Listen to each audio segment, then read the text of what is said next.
Hey kids, this is Ivan. How you doing? Well, hopefully I am live and this is actually working and my microphone's working really well and all that kind of good stuff and YouTube won't freeze.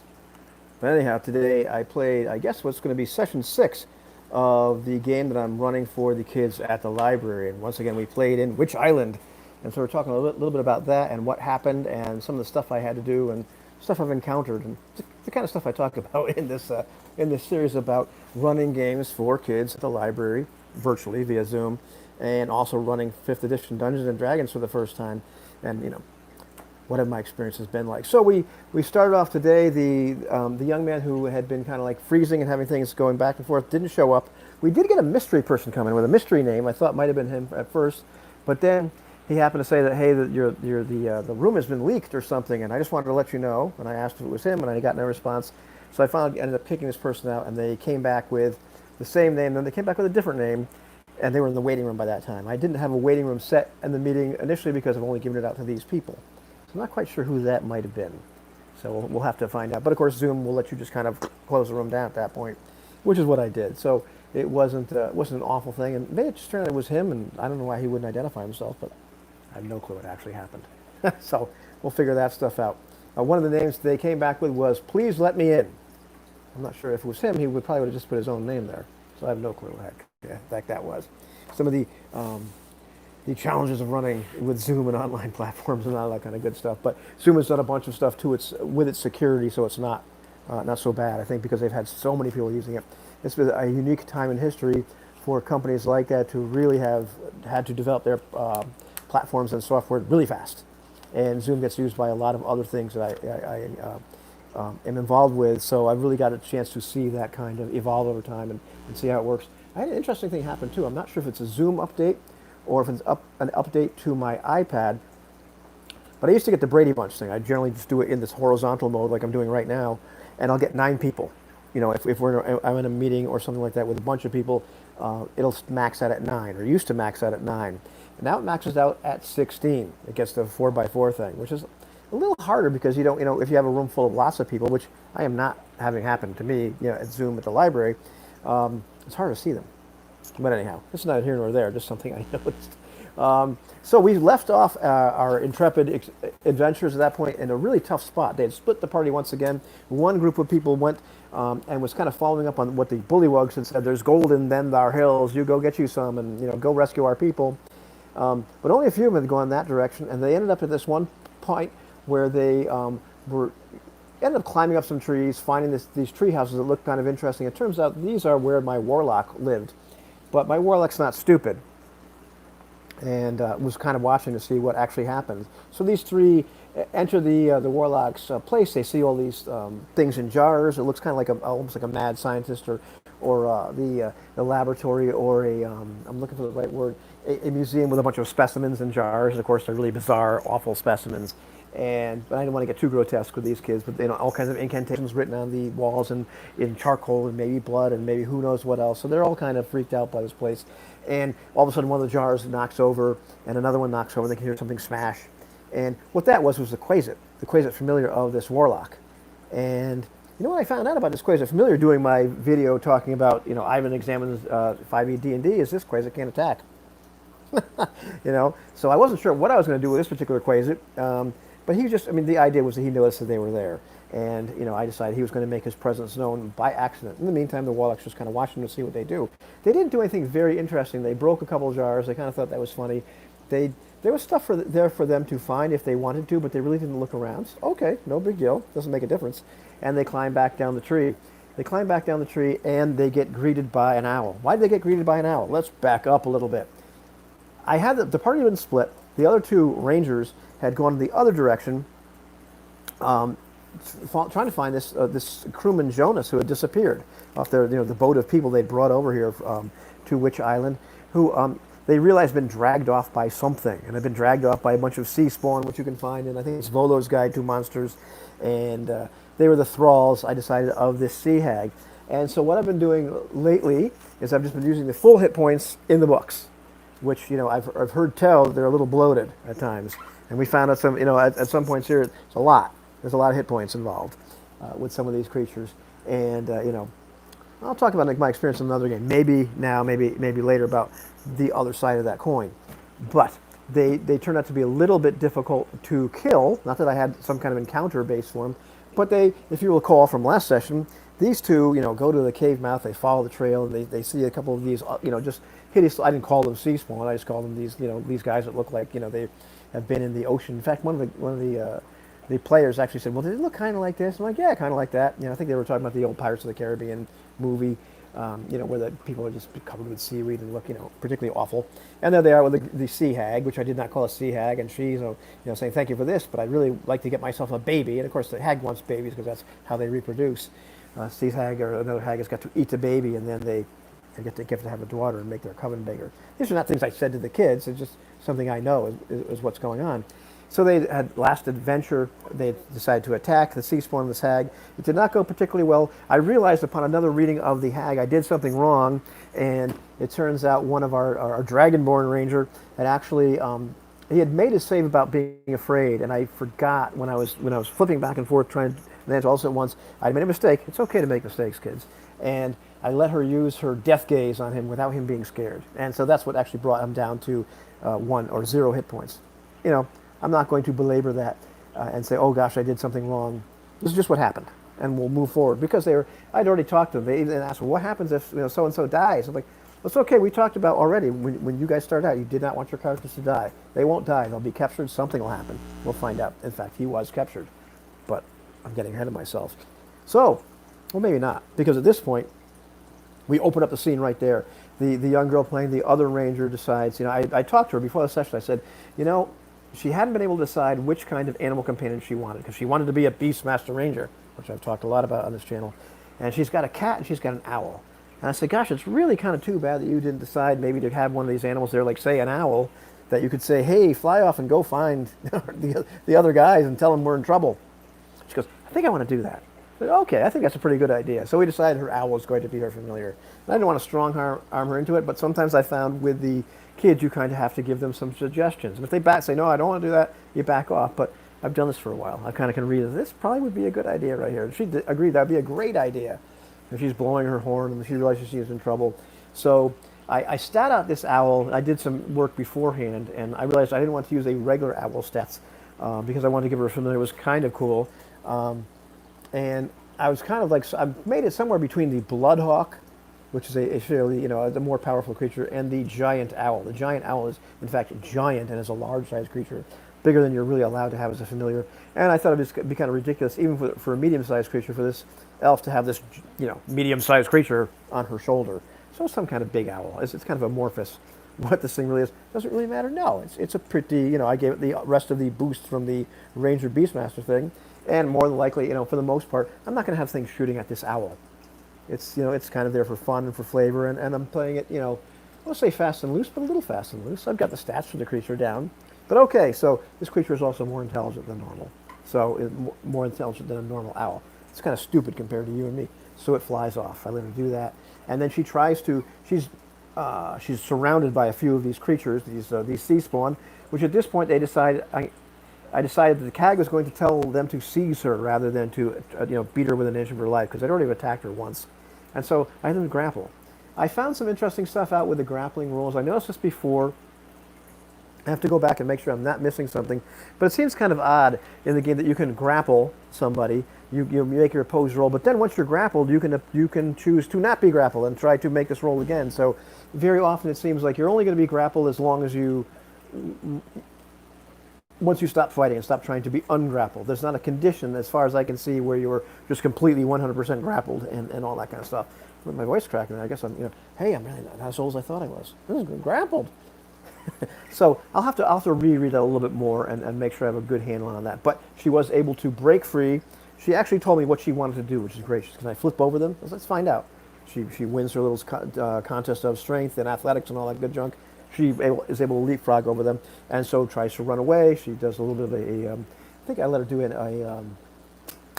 the next round, I let her do a disengage rather than just a retreat where they got some attacks of opportunity. She runs away, and just so happened that she sees the people running, from her camp running towards the beach because she'd blown her horn.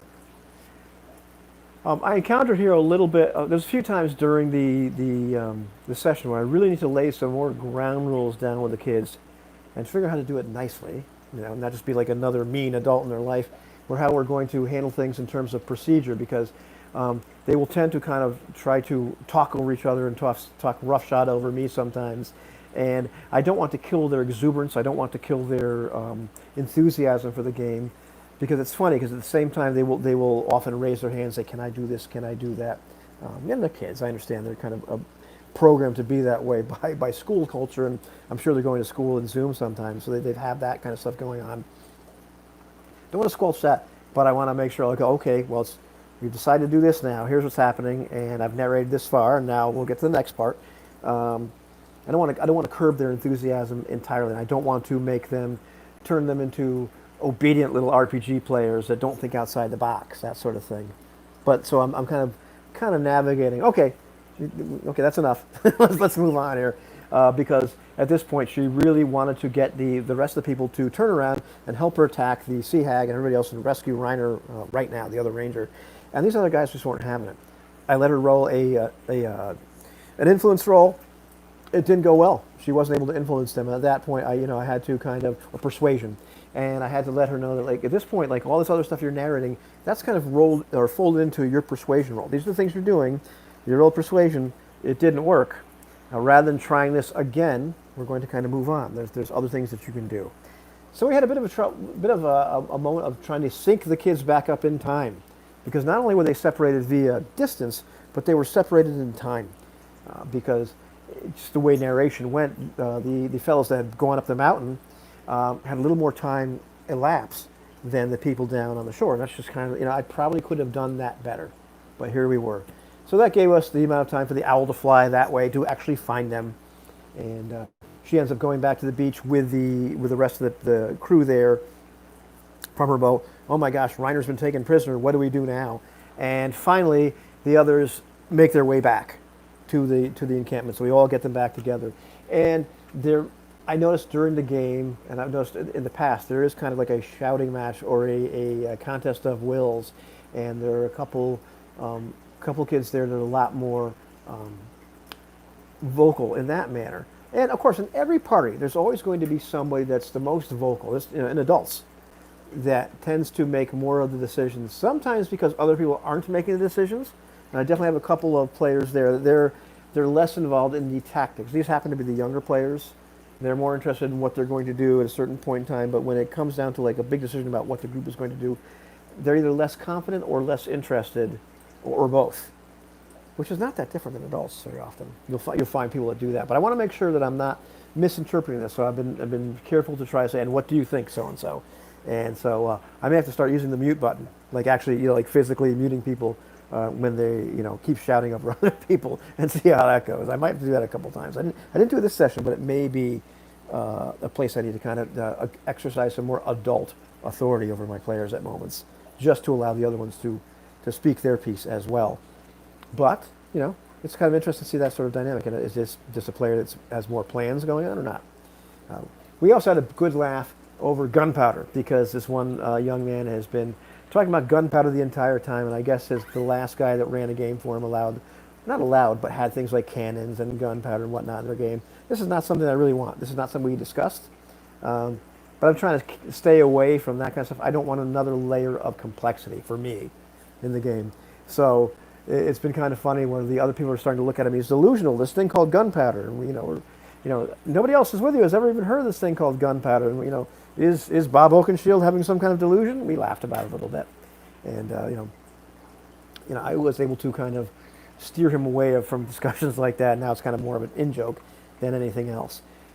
But we get all back together. Now they have some decisions to make. What do we do? Do we contact the bullywugs and find out what else they know about this Sea Hag and everything else, which is something they decided to do. And it was kind of interesting. I wasn't sure what was actually going to happen. So they end up talking to these bullywugs.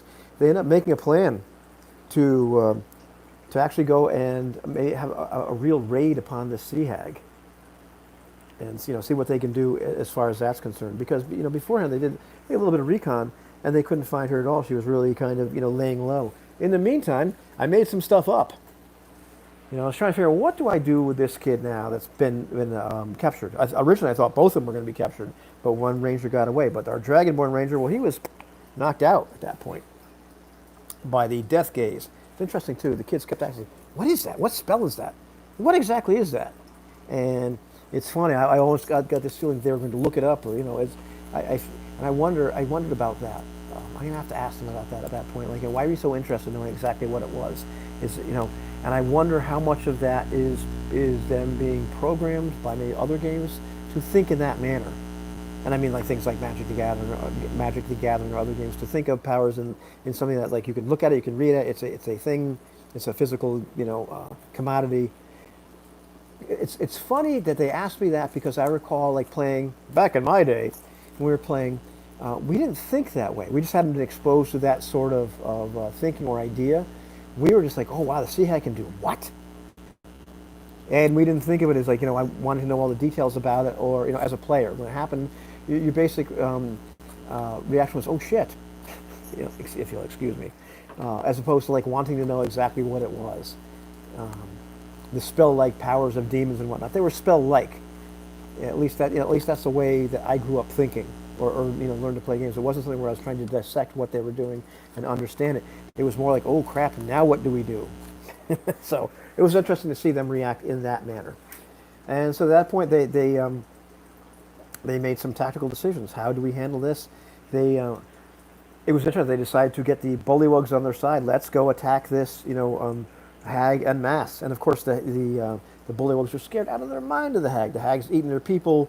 As I talked to them, I had to make some stuff up, and the bullywugs kind of explained to them. I've got to explain to them in game through the bullywugs. Well, this is how a hag reproduces, and bullywugs saying, well, hag wants babies. Hag wants babies because our tadpole's no good. The guy's point is, tadpoles want but baby like elf, baby like human, baby like dwarf. Hag eat. Hag has baby. Hag has more hags. That's bad. That kind of thing. I had a lot of fun being able to explain to them what was going on with the hag. What does she really want? At least from the bullywug's perspective. Why does she want a baby? In the meantime, I have to make some more stuff up, because our poor ranger that's caught. What am I going to do with him? She's going to ask him for a baby. There's no babies around. What am I going to say? Like, we'll go get the elf ranger pregnant? That's gross. These are kids. It'd be gross anyway.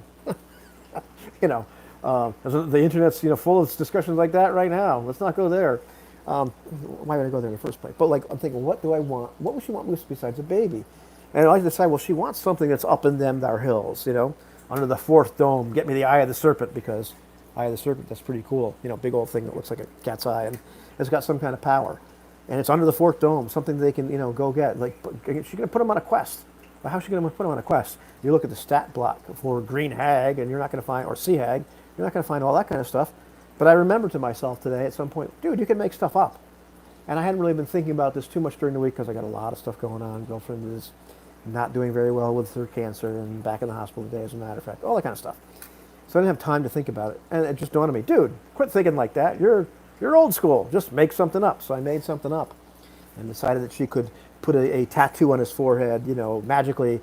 And this essentially would, if he didn't do what she said, he was going to, suffer disadvantage on all of his rolls. And if he tried to actually attack her at any point, or do anything to attack her, he was going to suffer 2d6 psychic damage. Psychic damage, because I've learned about psychic damage and damage types every time. And so even when he was involved in the planning stages, I had to make saving throws, which he made, but he was getting this idea that, yeah, I'm in trouble, because she let him go. She told him exactly what she wanted and said, okay. I think actually when they went there to go get him the first time, she freed him. She said, here, go ahead, take your guy. They took him, they went back, then they decided to convince the bullywugs to go on this all-out attack. And it took some persuasion rolls. It took some big persuading of the bullywugs to go along with this idea. And they asked some really good questions. How many of these things does the sea hag have? And so finally the bullywugs, said, well, she's got 3 hands and 2 feet. As he's counting on his hands. We had some fun with that, and they realized that, he's counting by 5s, and then, how many do you have here? And I think it was 50, so whatever that is. They, something like, 4 hands. What the heck was that? 4 hands, 6 hands, 6 feet, something like. I said it right at the time, and they they figured it out. And there's one time a little girl was so cute. She said, "Are you trying to get us to do math? Is that what you're doing? Is this a teacher trick?" Which I thought was awesome. So no, I wasn't trying to get you to do math, but they did the math better than me because I said how many hands and feet, and then I was like, "Oh, I wonder how many that is." At one point, but they figured it out. So they let me know how many bad guys and good guys there were and all that sort of stuff.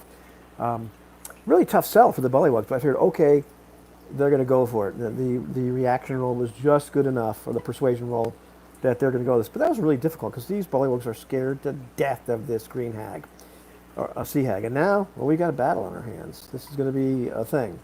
And I felt a little bad because once they went into battle, the Dragonborn Ranger, just as he's marching up with them, instantly at this point, you're involved in an actual assault upon this green hag, sea hag, and they're all green. Hags are nasty, and he takes 2d6 psychic damage. He realizes this is not a place he's going to hang in the back. So I felt bad because he could not participate, but he kind of knew what he was in for. He knew that she explained to him that he was going to die if he didn't do what she said. And in fact, the Bullywugs was great that they had the Bullywugs. They asked a bunch of great questions about like the have you seen tattoos like this and stuff? And they said, oh yes. She put it on other Bullywugs, and is there a way to get the tattoo off? And they said, oh yeah, you get off when dead. And they show like a bunch of tattoos, like the piece of the skin they've cut off with the dead Bullywugs. And this kid's kind of turning white, and his eyes are getting really big, and they realize that they can't cut him off until he's dead. They even talked a little bit about, can we cut it off when you're alive? He said, I'm not having any part of that. So we got to have some good role play between the kids. That was a lot of fun. Let's see what else. It was neat to see at one point the young kid playing the druid, wanted to turn into something to ride on the back of the owl, to ride the owl back. And so that was cool. And I'm sure that was just something that, I decided, well, let's say yes. And it turned out it was like a toad or something. And because he desperately wants to be able to fly, but the way the rules are, you can't turn into something that flies or swims until you're higher level druid. But it was this neat moment to let him see the rest of what Witch Island looks like. So I'm going to make a map and kind of let them see that, as well as the young kid that's kind of like in cahoots, not in cahoots, but become friendly with the pseudo dragon just because he happened to be the guy that bumped into him. He bumped into Two, so Two is kind of his buddy now. Between the two of them, I'm going to be able to give them a nice aerial picture of what Witch Island actually looks like and what else is there. So that's kind of neat because it is, at least in my mind, this big area where they can do a bunch of stuff. That was another funny scene as they're going back down the mountain to get together with their friends and reunite the party. Thank God the party's reunited. I don't mind split parties, but with the kids it was a little rough. And the one kid, the dwarf, who's the kid that tends to be a little bit more of a bully or a little bit forceful, let's say, asks the crewmen that he had going up with him. He's got 3 red shirts, and he says, can you tell us, why? Tell me why we're here. And one of the guys looks at you and says, well, no, you hired us. You hired us. You tell me why we're here. Because, well, I'm not the captain. I didn't plan this expedition. I'm just, I'm not the leader of the whole party. I just, wanted to come here for whatever. And the guys all start laughing. And he says, if you're not the leader, how come you keep acting like it? So, it was a little way to kind of rib him a little bit. Hey, you're kind of you're trying to acting like you run everything, and everybody kind of knows or just noticing that you're doing that. And that was kind of funny. I want to be gentle with him and not give them a hard time, but that's going to take some wrangling still to get them to let the other people speak. And it's tougher too because you're dealing with siblings. I've got at this point a group of 3 siblings and a group of 2 siblings, and they know each other from school and everything else too. But that can be a little bit tough, especially with a sibling. So I'm still trying to figure out how to wrangle that a little bit. So back to our mass battle now. Didn't really see this coming. I kind of figured that they might just go on the quest to go get the thing, Not that that's necessarily what they had to do, but I figured that would probably be the most logical course of action. Instead, though, they really want to kill this sea hag. They're not not into that idea, and they're into this idea. Well, no, if we kill the sea hag, then maybe this curse will lift and all that kind of stuff, and we won't have to worry about doing the sea hag's bidding. And what is she going to want once this is all over? So they're smart. They're kind of thinking. They're not just being spoon-fed. Oh, go do this.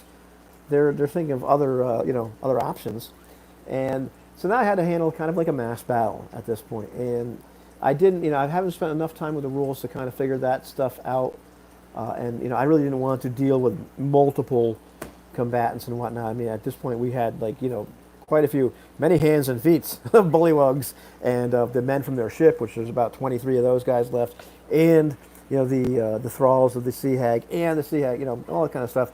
So, I during the battle itself, I had a couple, sea spawn against each kid. The sea spawn have 30 some odd hit points. They're not particularly high value monsters. They might be challenge level 1, which is probably tougher than this party could really take on, but they have a lot of hit points in terms of like the sheer number of these things. I had two of each of them kind of like attack each kid, which is I was doing some standard D&D junk and not having the monsters gang up. They're kind of stupid. And so we got to have some individual comments, bang, bang, bang. And then for the bullywugs and the men and the thralls, I figured, or sea spawn, the thing I figured to do is just roll d6 every time and see how many of them died on each side. And that's kind of what I did with their initiative. How many ones they were able to poke and kill and rip apart and all that kind of stuff. So they got to watch the battle around them without me having to roll a lot of dice and figure, well, this one has 6 hit points left and this one has that. Did I do that right? Is that the right way to do it, or did I make it up the best way? I don't know. It worked for me. Didn't bother them any. So I made something else up, just like I made up the tattoo on the head, and also this Sea Hag without the benefit of a spell or anything else. Nothing they even asked me. What spell is that? Just made some stuff up. I used the rules as a guideline to create a condition, to create some kind of circumstance. And I think that's part of the spirit of Dungeons and Dragons, and I think that's something you can still do with this version of it. So, but it was interesting to see their reactions as they're trying to compartmentalize it and identify what it is I'm doing, so they can kind of different way of thinking, which is something that I've seen in the design of this game, not just the design of the 5th edition D&D, and I want to keep this to a lot of discussion of my examination of this game to that series, but I posted maybe this series, and maybe this series, definitely a series about my examination in one 5th edition group on Facebook. And so for whatever reason, Facebook algorithms have been just like slamming me with stuff from this group. And I don't know if you ever had this experience where you get into a group and you can't turn the notifications off. This seems to be one of them. And maybe I'll be able to go there and do it another time, but I'm just getting tons and tons of stuff. But there, I can see the various approaches to the game. I can see just how splintered and fractious the community is, and there's reasons for that. But part of it is, how do you visualize the game? And part of that is, well, what game did you have experience with? What version did you have experience with? 4th edition, or 3rd, or 2nd, or 1st, or OD&D, or Basic, or which Basic? Because there's so many different versions. And what the heck is D&D anyway? And there's no real good answer. Now I'm starting to sound like Ron Edwards, but anyhow. Let's get back to the fun part. So I handled this mass battle, and I think it was kind of a learning experience for them that they probably bit off a little bit more than they could chew, because they were able to harm the witch a little bit. The one kid playing the now arcane trickster, where he was really psyched to be able to get some spells to do that, even though they're only like illusion and enchantment, things like charm person and the minor illusion and all that kind of stuff. He decided to turn himself into what looked like a thrall. I decided, heck, that's cool, as long as you're not doing anything really bizarre. Yeah, and in the meantime, the Sea Hag has decided that she's going to get out of here anyway, going to get the heck out of Dodge. She's got this little escape route in the cave itself, just a little typical hole, like where she can dive in there and go underneath the cave and go into the sea, and she's gone because none of these people can swim like that. And he is able to sneak attack her there. Does he kill her? No, because she's got 50 some odd hit points. But he's able to do some damage. He's able to get the pseudo dragon comes in and stings her. But the saves for most of these things I've noticed in this game are really, really easy. It's really easy to save against the fear of the Sea Hag. It's really easy to save against her death glare. It's really easy to save against the sting of the pseudo dragon. A lot of these things are DC 11, DC 10. And what have you, and generally you already have some kind of bonus to your save, so you're going to be saving an awful lot. And if you're the Sea Hag, well, you're going to save even more frequently against the pseudo dragon sting and all that kind of stuff. It wasn't a big deal. It's just how I noticed that the way the game is presented, it's a little softer in some areas, meaning that it's not instant save and die and the end of the world. This can be good, when you're the player characters. It can be a little less fun when you're the player characters against the monsters, because guess who saves really well too? They do. And man, a lot of hit points.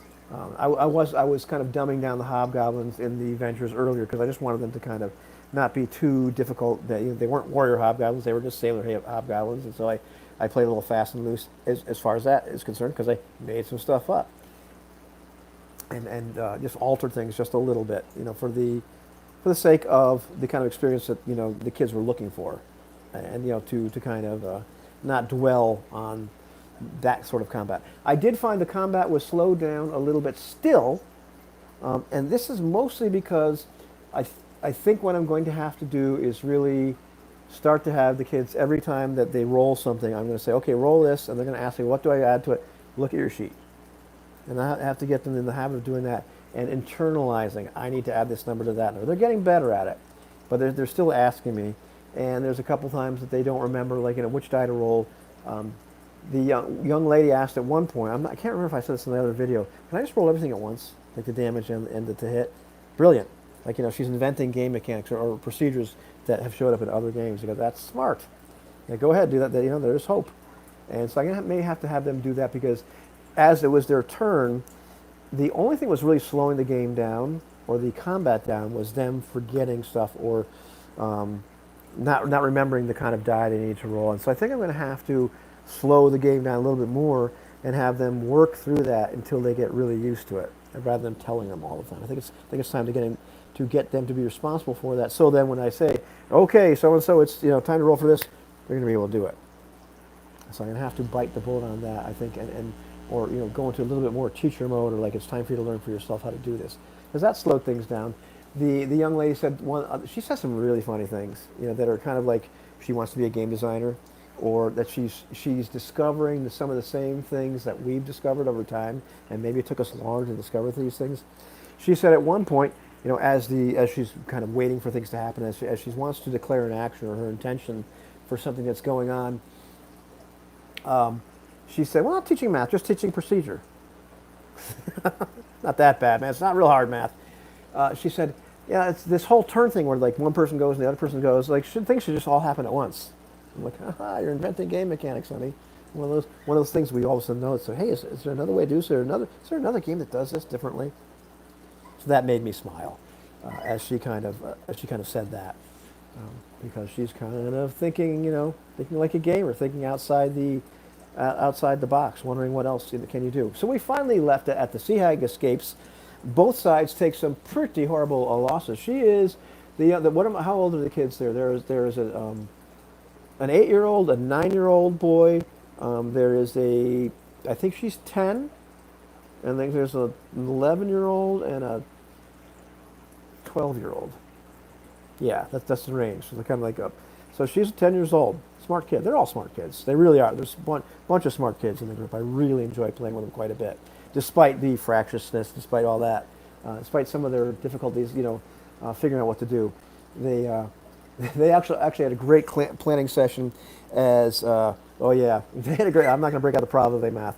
They had a great planning session at one point of what they're going to do in order to free the Reiner, the Dragonborn Ranger, how they're going to approach this hag once they get the eye of the serpent from the fourth chamber, from the fourth dome up the mountain on the volcano.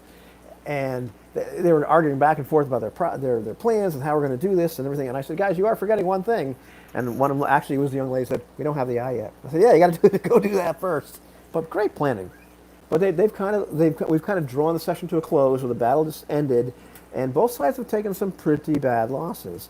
Nobody's really, our players are hurt, but there's nothing a long rest won't take care of.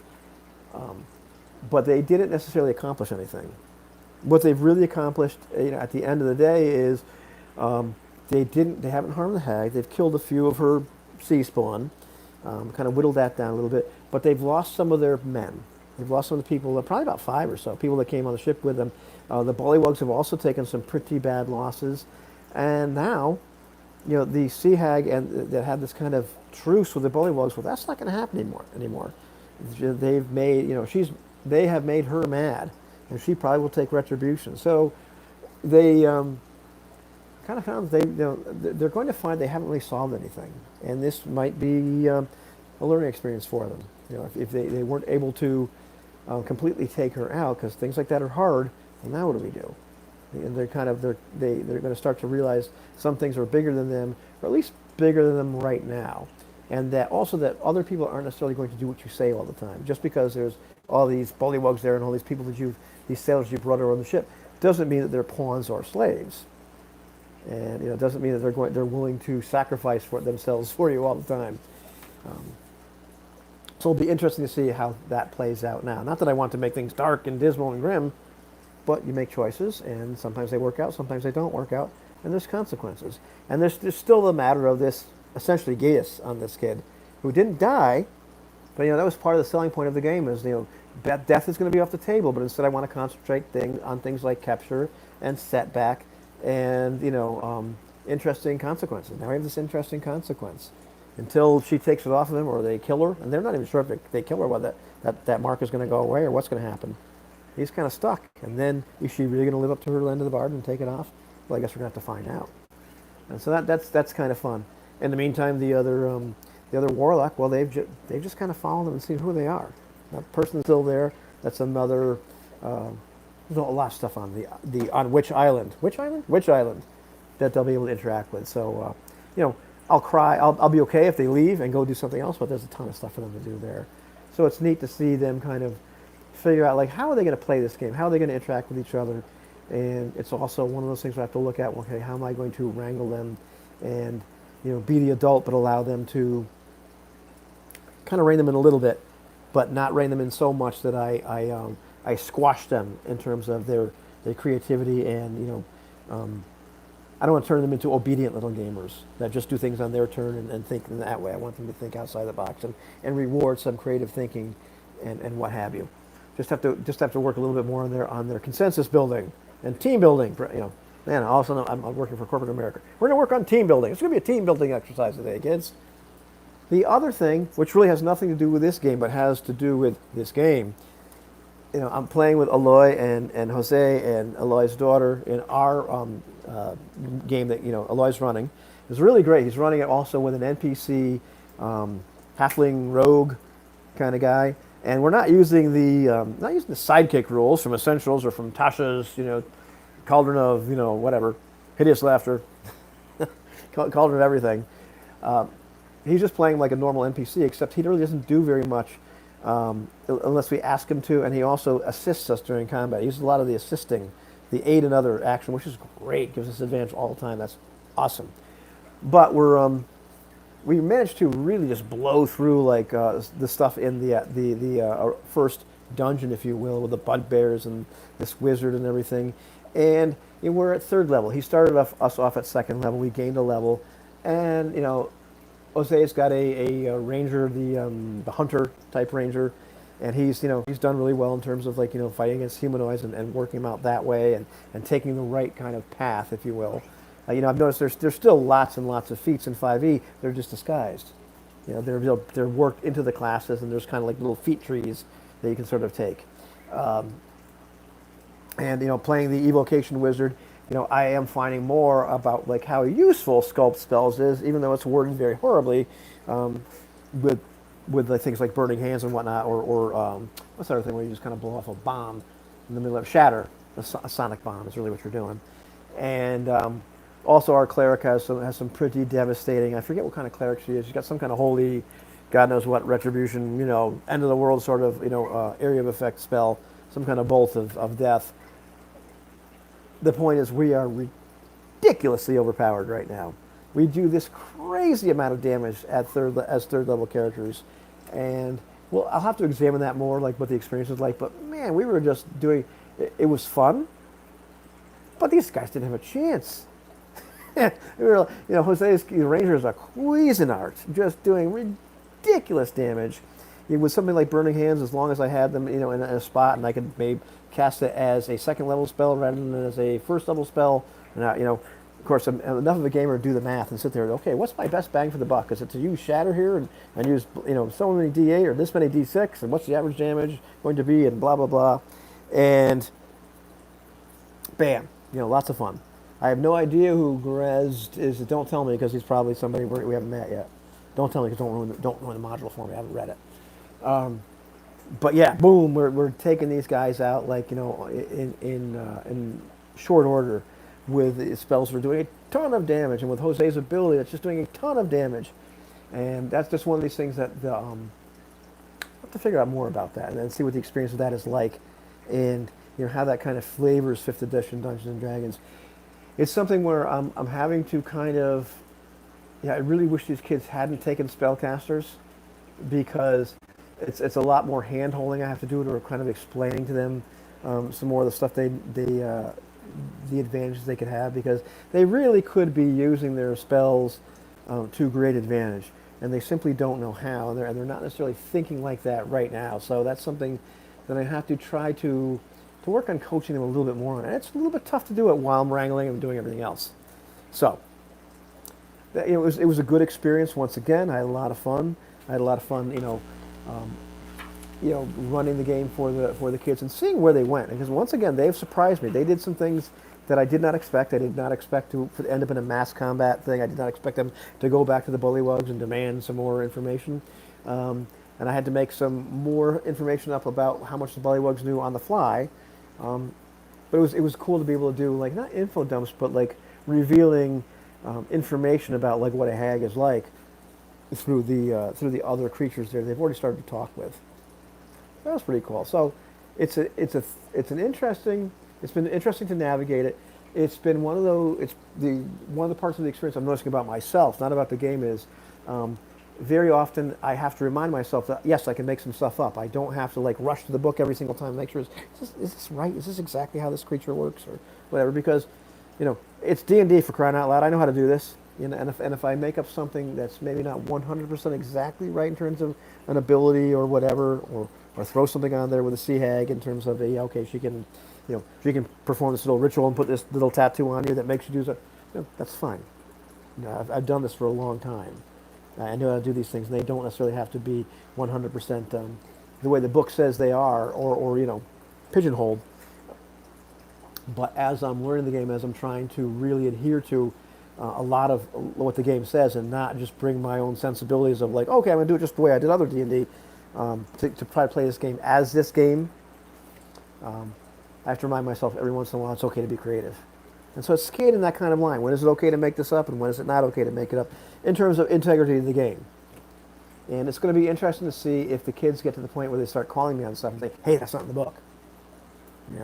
And what kind of talks we're going to have about that, and see what they think of that. If I'm making stuff up that's not in the book, and what's their culture of play? What are their expectations like? Do they think that's fair or not fair, or cool, or what have you? So I'm thinking that's a bridge that we might cross at some point. I'd be interested to see what they say about it. And then if they find something particularly important, then I'll adhere to their wishes. But I think we'll have a talk about it if it comes up to that. So I'm kind of looking forward to seeing if that actually happens.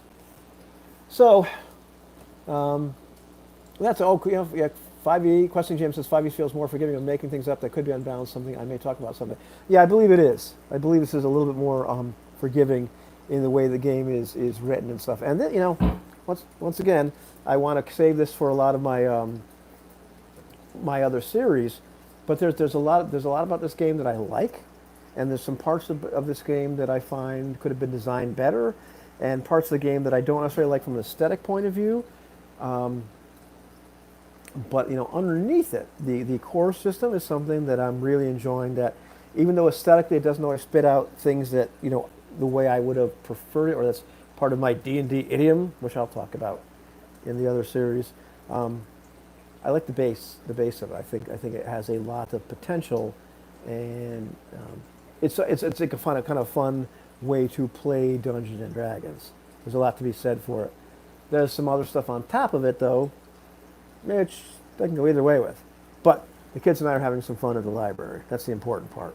This particular part of the this juncture, as my ex-wife would say, one of my ex-wives. So once again, I like learning some more stuff about playing with them in the library, playing with them with kids, kid wrangling, doing some of the stuff that we're doing online. Kid didn't have a player's handbook. I had to sit there, and one of the things I did today, or during the week was take all the spells that the young man that is now going to be an arcane trickster, and all the cantrips, and kind of send them to him. Have to type those out, or excise them from one place and send them to him, so he's able to make some decisions. Little things like that I've had to do because we're online. I can't just point right here and say, "Oh, here it is." I've had to help them out a little bit, or I feel like it's my responsibility as the adult, as the game master, to help them out if they don't have the resources. Because I'm like that. I'm a nice guy, and just running a game for children. Period. Running this game is running it for children, and being able to be really flexible. And figuring out like when to say yes, when to kind of bend things a little bit.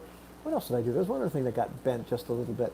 Oh yeah, the owl, when he finally came to tell everybody, hey, we're in trouble. Timmy's down the well.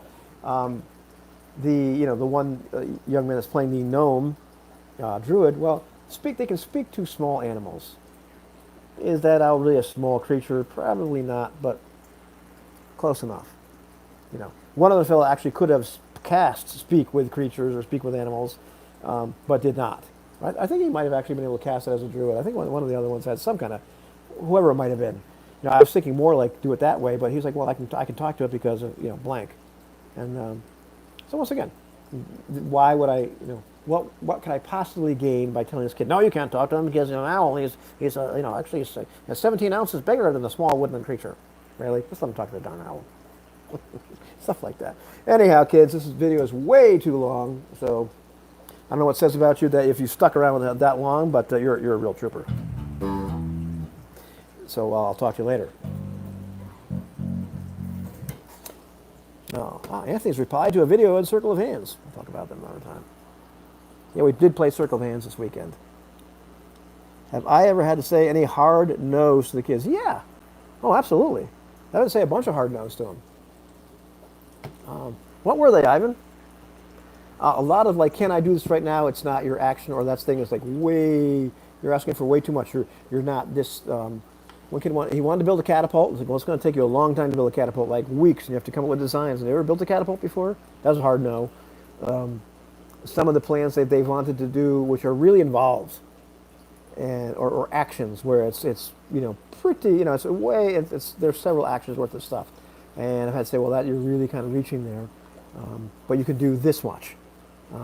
A lot of initiative order hard no's, where they want to do something. I'm like, okay, well, your turn's going to be coming up, So that kind of hard nose.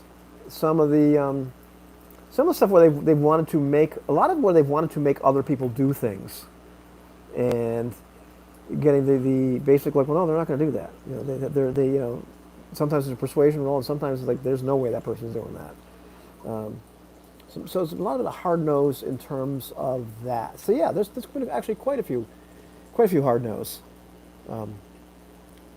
in terms of the game overall. But I tried to let them know why it's a hard no.